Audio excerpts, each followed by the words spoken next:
আজকের আলোচনা সুদ, ঘুষ, যেসব পাপের কারণে সরাসরি জাহান্নাম ঘোষণা হয়েছে। তবে সুদের পাপের ভাষা যেমন অন্য কোনো পাপের ভাষা এরকম নয়। সুদের পাপের ভাষা খুব কঠিন এবং শুনতে ভারী। চলেন আগে আমরা প্রমাণ করি যে সুদ খেলে মানুষ জাহান্নামে যাবে, এইটা আগে প্রমাণ করি।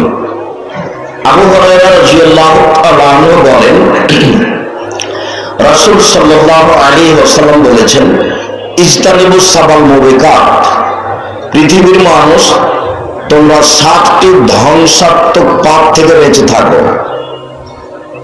ওই পাপ করলে সে ধ্বংস হবে, পরকাল তার হারিয়ে যাবে। এক, আশিরক বিল্লাহ, শিরক করলে পরকাল হারিয়ে যাবে।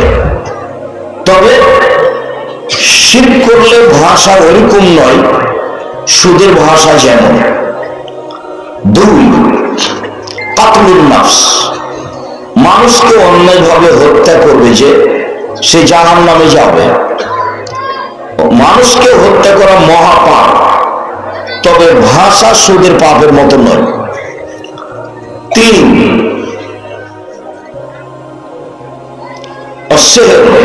জাদু, জাদু করা মহাপাপ।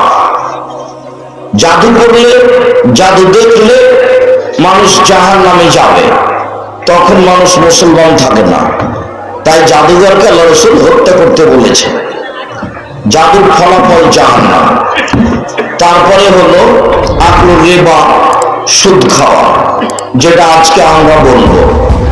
তারপরে হলো আকলু মালিল ইয়াতীম, এতিমের পয়সা খেয়ে নেওয়া, এইটার ফলাফল জাহান্নাম। যেসব পাপের ফলাফল জাহান্নাম, তার একটি বড় পাপ হলো সুদ। তবে সুদের পাপের ভাষা যেমন অন্যান্য কোনো পাপের ভাষা তেমন নয়।